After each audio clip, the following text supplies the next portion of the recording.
Good morning, everyone. It is December 13th at 6 a.m., half an hour before the market's going to open. I apologize for missing last couple of days. I've been sick and recovering. So thank you for everyone who wished me well. And you may hear me take breaths at weird places. I'm a little short of breath sometimes, but please bear with me. Let's take a look at what happened over, well, I guess more importantly, how we're opening. And if we have time, we can see what happened over the last couple of days. Looks like we're opening mostly random. This is looking about a quarter of a basis point, or sorry, a quarter of a percentage. Here, about 15 basis points on the S&P and the Dow, so mostly random. We've had upward movement over the last couple of days, so we should take a look at where we are in terms of resistance levels. If I start with the QQQ, because that was the one that was approaching a resistance level earlier, and we are very close to this sea green line. So that's going to be a very important level to see if we break through that or if we bounce off of it. And then if we bounce off of it, we may begin to have a deeper pullback. If I look at my bonds started to come down but held. So it went that parabolic that we saw last week, and then it started to come down and it held at the EMA 8, which is not much of a pullback. So if reason starts to come back into the markets, this is going to come down harder. Or if Powell says something today, we have a FOMC meeting or minutes or meeting today, the Fed decision today, and then Powell will speak about that decision or announce that decision. And if he says anything weird, or if he continues to say that we're going to wait and see, that we may even raise rates, then that could cause us to pull back even further, and that'll put pressure on the QQQ especially, and on the S&P 500. However, the last meeting, he did exactly that, and the bond market completely ignored him, which was really weird to see because that was the first time the bond market wasn't really reactive to what he said. So we'll see what happens this time. If he says the same thing and the market just completely blows him off again, then we're operating on exuberance, over exuberance, and that is a sign of imminent sharp correction. So we'll see. We'll see what happens at about 11 a.m. Pacific today. So that's going to be about 5 hours from now. If I look at my S&P 500, we got above this purple level, but we're pretty far from the next purple line, which is this peak right here. So that sea green line is that all-time high, I believe all-time high. At least it's local. Yeah, all-time high. So we're pretty far from that sea green level. And if the QQQ pulls back from its sea green level, then we might just hit this purple level and start pulling back. But for now, the market is strong and tech is definitely leading. QQQ is definitely leading, and we're still moving upwards. So that was a nice up, sideways, and the beginning of an upward movement right here. And we'll see how long it lasts. So for now, we still have to be bullish. And in the very short term, we're just going to anticipate that we might pull back. We're not actually going to take any action unless you want to start slowly hedging your portfolio. That would be the only type of action that we would take right now. We wouldn't really be going full on short positions. Let's take a look at our economic calendar. Today, we already had the PPI. So yesterday we had CPI, and that came out looking like inflation was coming down. So we got that upward surge in the markets. Today we had a PPI. PPI is better than consensus. So previously we were at 1.3%. Consensus was 1%, and we came in a little bit below that and at the bottom of the consensus range. So that's positive news in terms of inflation. The market will probably, let's see what time that was, 5:30. So let's look at the day trading.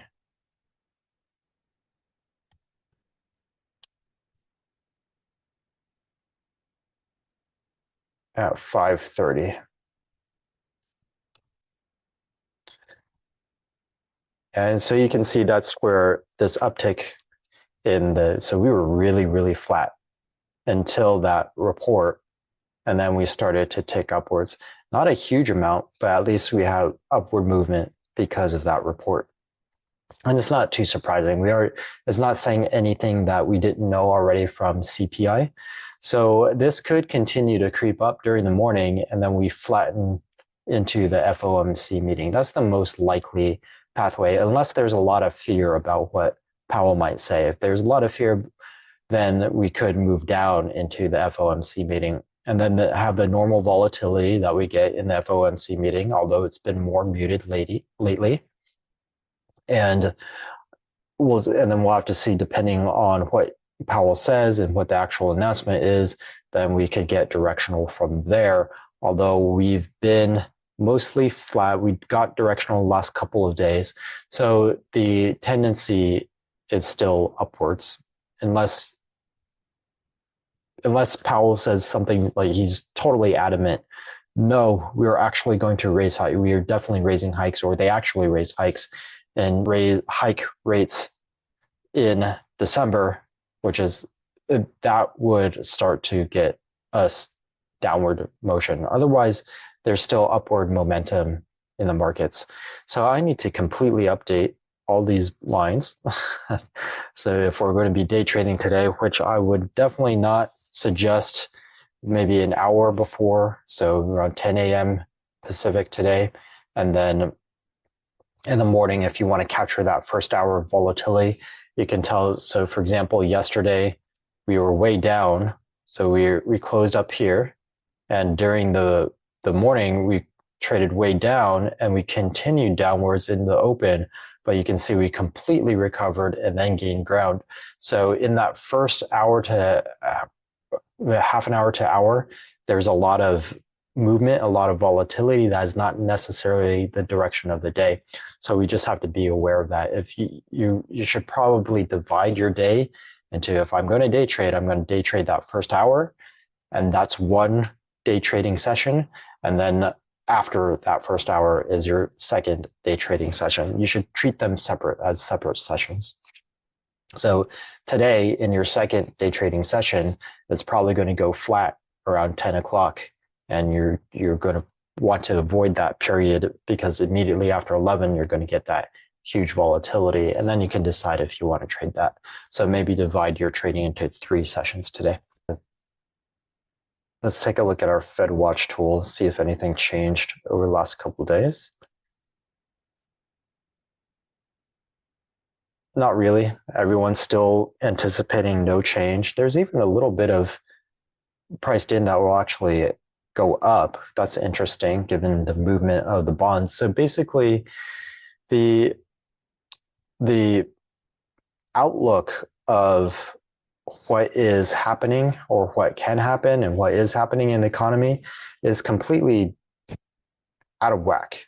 Someone somewhere is allocating money or I should say groups of people are allocating money in completely different directions. The bond market is saying we're good, the economy is great, and in fact, we're probably not going to hit recession, or if we hit recession, the Fed is totally going to bail us out. And then we've got gold that has started to move upwards. It's pulled back since, but you can see it's in this upward movement, and gold, it tends to super cycle. So once it's in this upward movement, it tends to really go in that upward movement. And that would imply recessionary pressures. And then if you have oil has been, here we go.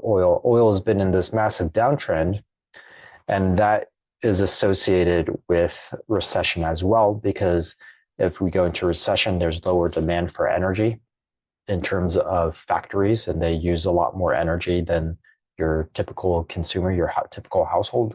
So energies tend to go downwards. So you've got the gold and oil markets anticipating recession, and the bond market anticipating everything's great and wonderful. Or if everything's not great and wonderful, the Fed will bail us out. So you've got these different pools of money that are not aligned with each other. This is really unusual to see. Usually we have agreement in these markets. So either gold and oil will have to correct, or bonds will have to correct. And in my mind, most likely it's going to be the bonds that are going to correct. We're going to start moving downwards, crashing through that EMA 8 sometime soon. We went parabolic, we pulled back from it and paused. We're most likely going to resume once reason comes back into the market. And I've gone over several times why, if we go out into March, we have over 50% chance, or we had a 50% chance. Now it's 45% that we're going to lower rates by a quarter basis points, and even a 3.7% chance that we're going to cut rates by 50 basis points. At least we've started to come back into reason. Some percentage points have moved into no rate hike, rate cut, and then even a 1% chance now that we're going to hike rates by a quarter of a basis point. So reason's starting to come back into the bond market, but not that much, right? It's only like 5% that shifted over this way. So I'm going to expect that over the next couple of months, this percentage over here starts to get a lot higher, and these two start to shrink. And if that happens, that's the TLT starting to pull back downwards. So that's the most likely balancing point between those opposing views of what's going to happen in the markets. So if we believe what is being currently priced into the markets, the overall picture is a pullback, at least a fairly deep pullback, sometime between now and in 2024 before we can really go upwards again. I'm not anticipating bear market, but there needs to be a pullback before we can move significantly higher from where we are right now. I'm keep typing the wrong stuff, saying the wrong things. I'm not as clear-headed as, not fully recovered yet. I think it's going to be, the last thing we're going to take a quick look at is sectors. So if I look at my sectors, what I want to see is what the QQQ has been doing since we're approaching a resistance right here. So if I go 2 months out, QQQ is in the middle. If I go 1 month out, QQQ is a little bit lower. If I go 2 weeks out, QQQ is about the same. I'm sorry, this is months. This is 2 months out. And then if I go 1 month out, QQQ is still the same. If I go 2 weeks out, still the same. 1 week out, you can see that QQQ is way at the top here. So in the last week, that movement, that allocation of money into QQQ has been really strong. And that is showing upward momentum in the markets, or at least in the more speculative sectors of the markets. And so for now, we're still on the upswing. We'll see about the current resistance, but given the amount of momentum that we have, I wouldn't be too surprised if we break a little bit above. We are starting to get parabolic though. You see that this is, if I draw this, you see in the last 2 days, there's a departure from that line. So we are starting to go parabolic. So what might happen here is we might come back and touch the +3 Keltner channel again, and then maybe stay there for a little bit, kind of like this. These few places where this one stayed a lot longer, but here is about 3 to 4 days. Here is about a week. And then we may go up there and touch it and come back down, or stay there for 3-4 days, a week before pulling back. And I'd be surprised if it went on much longer than that. That should be about it. And then we'll start to get that bigger pullback that we've been anticipating. So for today, just be careful. We have that initial movement that'll be the reaction off of the PPI. then you'll get a period of quiet, most likely, going into the FOMC minutes, and then a period of volatility afterwards. So just be aware that if you have any riskier positions or very profitable positions, you may want to hedge them or take them off before the FOMC announcement. So before 10 o'clock, that hour into 10 o'clock, it's going to be less liquid. So I would do that before 10 o'clock and take profits off the table if you want to, if you feel like you need to take risk off before the FOMC. So that's everything to watch out for today. We'll see what happens after FOMC, and then I will see you in the aftermarket.